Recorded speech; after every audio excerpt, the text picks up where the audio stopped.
O Produtor Quer Saber volta a falar de bacias hidrográficas. Está mais uma vez conosco o gestor ambiental Bruno Vicente Marques. Bom dia, seja muito bem-vindo. Bom dia, Marcelo, obrigado. Nós já começamos a falar a parte mais macro sobre a gestão das bacias hidrográficas na semana passada. Hoje o tema é adequação ambiental do uso e ocupação das terras nas propriedades rurais. Bruno, só para relembrar, o que são bacias hidrográficas? Bom, como nós conversamos na semana passada, a bacia hidrográfica ela é uma delimitação física, natural, e ela é composta por diversos componentes, diversos setores, incluindo as propriedades rurais, as cidades e todos que ali vivem. Onde é que estão esses problemas que acontecem e de que forma que vocês fazem esse monitoramento ou essa primeira análise? Certo, nós iniciamos com uma conversa sempre com o produtor rural, que efetivamente é o gestor das suas terras, né? Nós apenas emprestamos o nosso conhecimento, o nosso olhar e, enfim, com o advento de geoprocessamento, os sistemas de informação geográfica, isso facilita muito o nosso trabalho sobre o que é as propriedades rurais como um todo. Então, a imagem de satélite, ela facilita o entendimento e nós conseguimos entender onde estão os pontos positivos, os pontos negativos, aqueles que vão trazer problemas no futuro ou aqueles que já estão acontecendo, os impactos ambientais ou os danos ambientais que já ocorrem na fazenda. E aí nós elaboramos uma série de roteiros de visita e realizamos uma série de avaliações e aí entendemos o que é o índice de eficiência ambiental daquela propriedade rural em si. Então, aí nós estamos preparados para elaborar um plano de gestão ambiental para a propriedade rural. E aí nós vamos trabalhar e compor todas aquelas questões de entender a construção dos ambientes das propriedades rurais e assim atuar de forma harmoniosa com a bacia hidrográfica. Agora, é interessante que você explicou, quer dizer, uma visão do alto, né? Você tem uma visão como um grande gestor de toda a bacia hidrográfica e o que acontece, os pontos onde tem que se propor uma ação.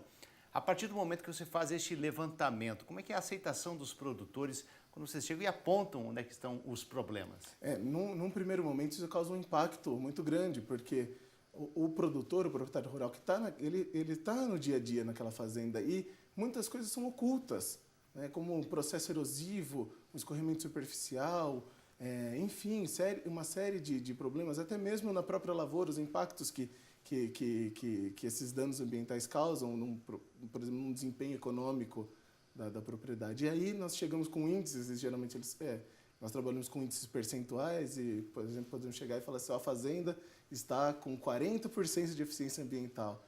O que significa isso? Significa que dos 100% da sua área, apenas 40% respondem aquilo que deveria responder. Então, a partir daí, elaboramos um plano que seria a ideia macro de como trabalhar e efetivamente aumentar esse índice, seja ele a curto, a médio ou a longo prazo. Então, nós trabalhamos com o ambiente e a natureza tem o tempo dela e nós temos o nosso, né? O nosso tempo é muito mais rápido do que o dela, mas nós precisamos voltar às características pelo menos semelhantes do que era antes. Então, nós elaboramos o plano, que seria a ideia macro, o plano de gestão ambiental, aí compondo ele seriam os programas, que seriam as ideias centralizadoras, aquelas que vão trabalhar, como se fosse um governo e ele tem as suas secretarias, né? Então, isso daí seriam os programas que podem englobar um programa de uso e ocupação do solo, de recursos naturais, um programa de recursos florestais, até mesmo as questões mais clássicas da gestão ambiental, como resíduos sólidos, segurança e saúde no trabalho, enfim, uma série de conjuntos que vão fazer com que essa propriedade rural ela alcance patamares mais elevados. E aí, dentro desses programas, nós temos os projetos. Então, nós trabalhamos efetivamente com gestão por projeto, né? Então, os projetos eles têm começo, têm meio, têm fim, eles têm resultados esperados, eles têm recursos alocados, recursos financeiros, intelectuais, tecnológicos, enfim. São todas etapas e fases que vão ajudar a compor um plano de gestão ambiental para que assim a gente consiga adequar as propriedades rurais do seu uso e ocupação do solo e também todas as pessoas que ali interagem de forma indireta ou indireta. Agora, Bruno, esse trabalho pode ser feito em qualquer propriedade rural? Sem dúvida, sem dúvida. Desde o grande produtor, aquele que tem os seus milhares de hectares, até mesmo nas pequenas propriedades. Como foi dito antes, todas as propriedades, todas as pessoas fazem parte de uma bacia hidrográfica, tanto os pequenos quanto os grandes produtores. Todos eles geram impactos ambientais. Então, nós precisamos trabalhar um plano de gestão ambiental para todas as formas de produção. É lógico que cada um com a sua particularidade, né? Então, como cada propriedade tem a sua particularidade, o pequeno produtor atua de uma certa forma, o grande produtor de uma outra forma. Cada um tem o seu impacto na sociedade, inclusive no ambiente em que está inserido.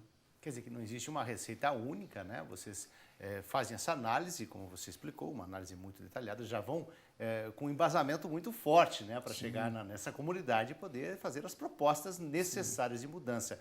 E nessa questão, vocês avaliam, como você falou, o tipo de produção e se tiver alguma interferência dessa produção na questão da sustentabilidade, vocês podem propor a mudança, por exemplo, do local onde está plantando, por exemplo, ele pode mudar, existe uma adequação desse trabalho para melhorar esse índice de sustentabilidade? Correto, né? Então, entender quais são os impactos ambientais da produção é fundamental. E se não for viável aquela produção daquele determinado local, nós podemos mudar. Como é o caso que acontece, eu citado no programa anterior, Cristalina, né? Temos muitos pivôs que não deveriam estar nos locais que estão. Então, talvez, num determinado momento, nós tenhamos que mudar esses lugares, esses pivôs de lugar, ou trabalhar com uma outra forma de produção dentro deles. É a gente fazer uma gestão dessa questão, Exatamente. a questão hídrica, né? Você citou muito bem essa questão de Cristalina, é um pouco mais, é uma questão mais complexa, né? Você tem os barramentos, você tem uma comunidade toda em volta, né? E essa discussão também envolvem os atores urbanos e rurais. Sim, sem dúvida. A sociedade é o grande consumidor, né, dos produtos da agricultura. E os produtos da agricultura são diversos. Além do alimento, né, nós temos geração de emprego, nós temos o bem-estar, toda a beleza cênica, mas nós temos muitos fatores, muitos produtos negativos, né, que são fruto dessa produção agrícola, principalmente por causa do nosso modelo de desenvolvimento, nosso modelo econômico, que ele é extrativista. Então, o modelo de gestão ambiental, ou seja, essa adequação do uso e ocupação das terras, ele parte do princípio de que o grande produto mesmo da agricultura, ele é o solo produtivo, o solo ambientalmente correto, o solo adequado, a fazenda adequada. Então, a partir desse momento, o que o produtor colocar em cima desse solo, ele vai produzir com grande qualidade, com grande quantidade, e aí nós conseguimos trabalhar efetivamente numa questão que vem sido discutida muito hoje em dia, que é a segurança alimentar e a soberania alimentar. Nós vamos ter alimentos em quantidade que nós precisamos e com a qualidade que nós precisamos. Hoje em dia, muitas discussões, principalmente sobre biotecnologia, trazem uma certa insegurança alimentar e até uma certa falta de soberania sobre isso. Muitas pessoas ainda passam fome. Então, nós precisamos, e nós temos terra para produzir. Agora, nós precisamos trabalhar muito bem essa terra para que a gente consiga efetivamente produzir. Isso vai desde o pequeno produtor ao grande produtor.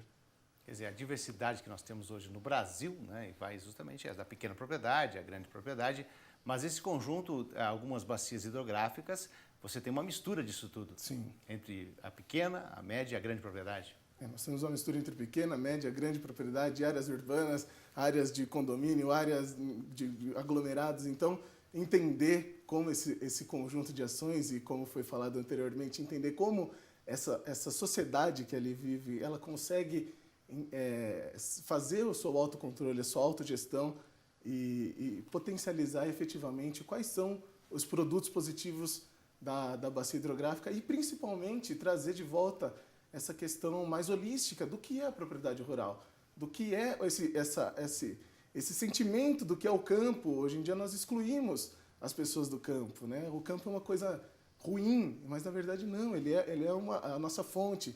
Então, trabalhar efetivamente as pessoas que ali vivem. Então, a gestão ambiental, a adequação das propriedades rurais, ela não é apenas o solo, a água, ela passa por todo um conjunto de elementos que vão potencializar esse efeito positivo e essa mudança.